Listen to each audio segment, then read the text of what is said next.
All right, let's just dive right into this explainer. Because right now, there is a massive, fundamental shift happening in the tech job market, and it's completely redefining how we build AI. The way we build these systems, it's changing faster than most people realize. Google I/O 2026 made one thing crystal clear.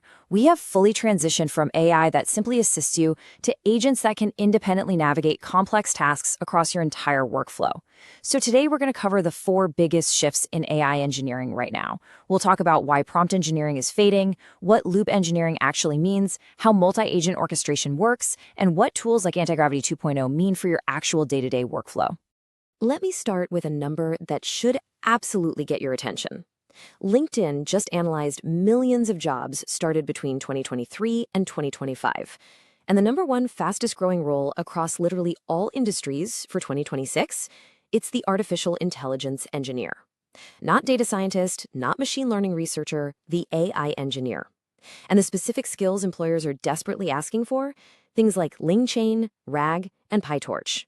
And the urgency behind this is very real. YouTube is actually now the number 1 cited source in AI search. Searches for AI framework demos and benchmark breakdowns, basically developers trying to figure out how to wire these new systems together, are growing at a staggering 56% month over month. People are scrambling to adapt, and honestly, traditional static documentation just cannot keep up with this pace. So, shift number 1, the paradigm shift and the death of prompt engineering. Look, the absolute hottest skill of 2022 was prompt engineering, right? Well, that is practically dead. If you look at the timeline over the past 4 years, these engineering eras kind of nest together like Russian dolls. We evolved from simple prompt engineering to context engineering to harness engineering, and now we are firmly in the era of loop engineering. But here's the catch. Loops don't erase prompts, they orchestrate them. You can't just jump straight to loop engineering if your underlying prompts are a total mess. There was this viral post recently from Boris Cherny, the head of Claude Code at Anthropic, and it perfectly captures our new reality. He essentially said, I don't prompt Claude anymore. I have loops running that prompt Claude. My job is to write loops.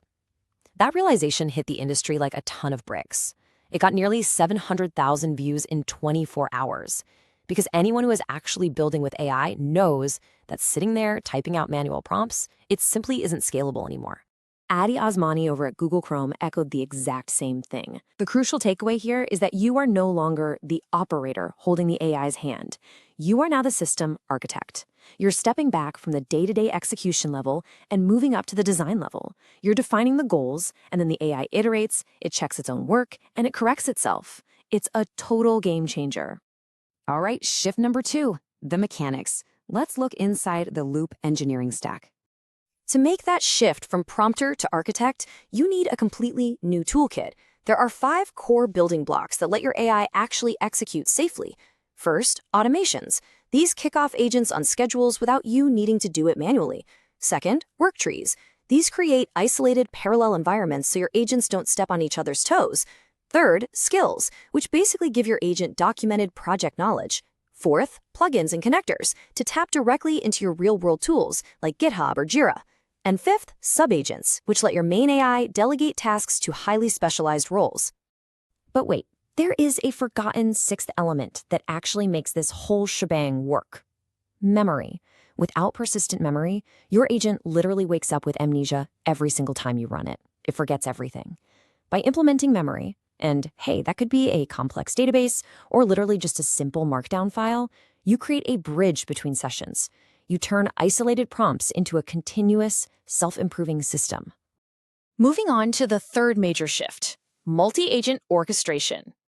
Once you move beyond single loops, the real breakthrough of 2026 is getting networks of specialized agents to work together. Think about tools like Antigravity 2.0. It's essentially an agent-first desktop platform that lets you command entire swarms of AI.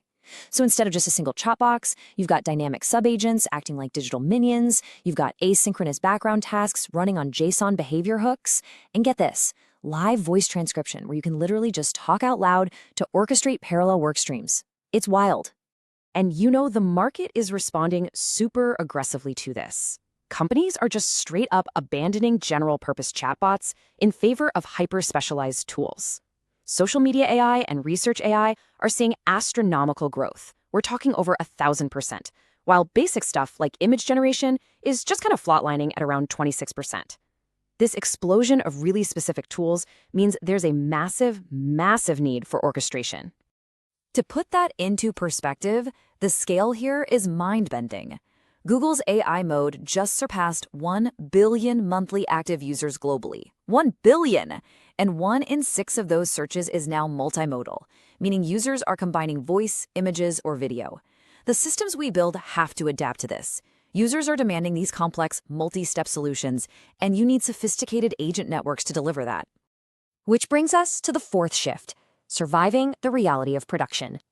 Okay, here is the really uncomfortable truth. What works beautifully in a safe, controlled demo almost always spectacularly fails in the real world.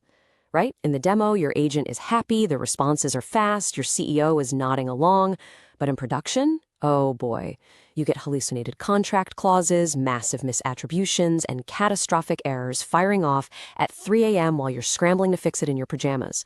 You absolutely cannot use demo stage engineering methodology for production stage problems, or your system is going to collapse under edge cases. So how do we fix those production failures? We're seeing the introduction of a completely new paradigm called the taster. This is a human-in-the-loop role, but it's very different from a traditional approver who just checks a compliance box.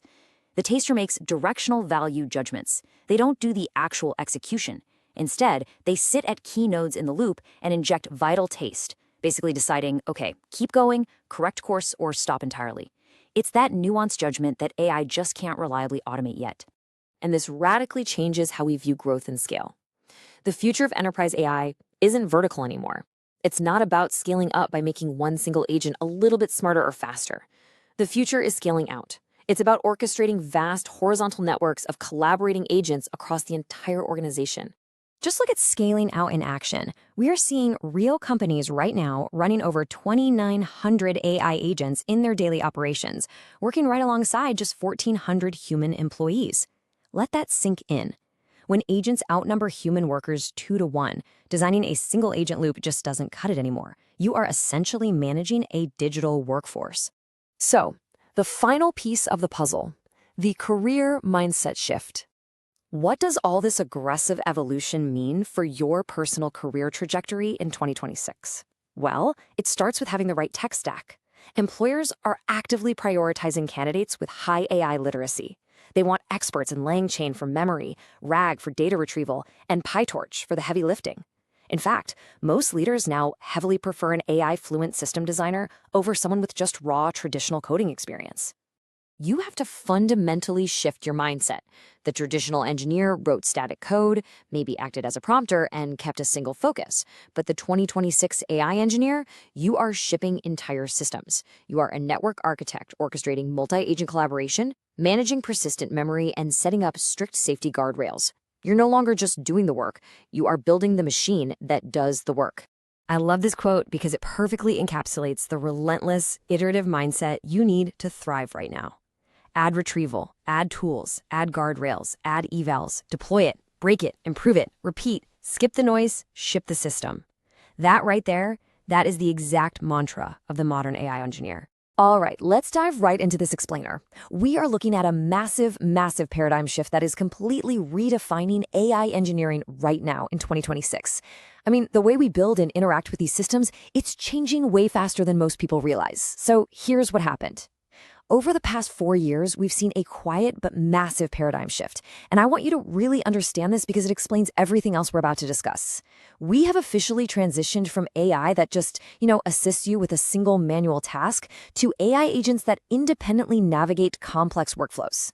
And right at the absolute center of all this is the death of something we all spent the last few years trying to master. Seriously, remember when prompt engineering was the hottest skill in tech? Everyone wanted to be a prompt engineer. Well, 2026 is different. Back then, we were all completely obsessed with finding that absolute perfect string of words, like some kind of magic incantation, just to get the model to give us exactly what we wanted. It was all about manually typing into a little text box, tweaking a verb here, an adjective there, crossing your fingers and hitting enter again. But if you're still spending your days manually typing prompts one after another today, you're playing a game the industry has completely moved past.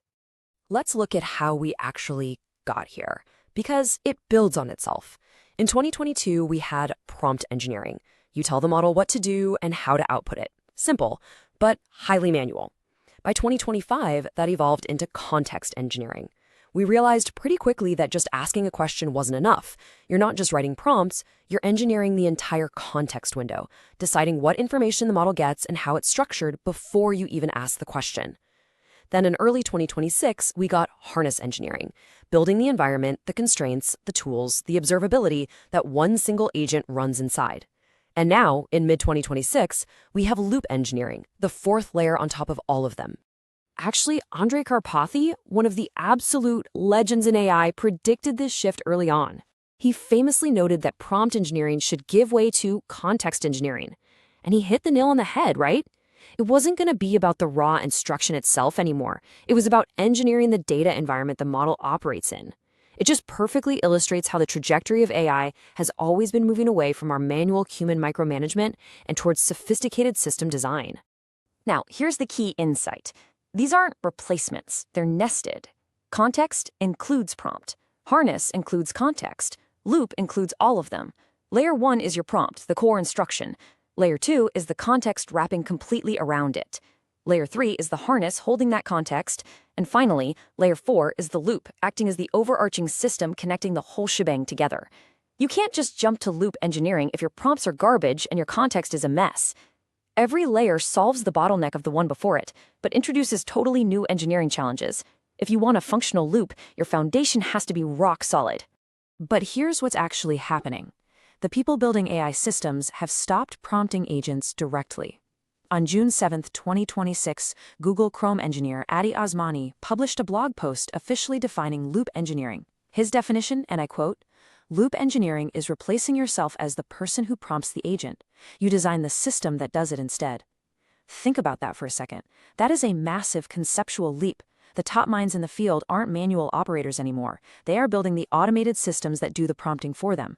And just a few days earlier, at a developer conference, Boris Cherny, the head of Claude Code at Anthropic, said something that went viral. "I don't prompt Claude anymore. I have loops running that prompt Claude and figuring out what to do. My job is to write loops."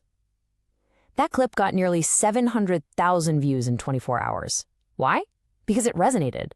Everyone who's been building with AI knew, deep down, that manually typing prompts one after another wasn't scalable. It was great for a demo, sure, but it just couldn't handle real-world, production-stage problems. So what exactly is a loop? It's a recursive goal. You define a purpose, a task that needs to be done, and the AI iterates, checks its work, corrects itself, and keeps going until the task is complete. You are entirely removing yourself from the middle of the execution. You're not answering its questions or fixing its tiny errors along the way.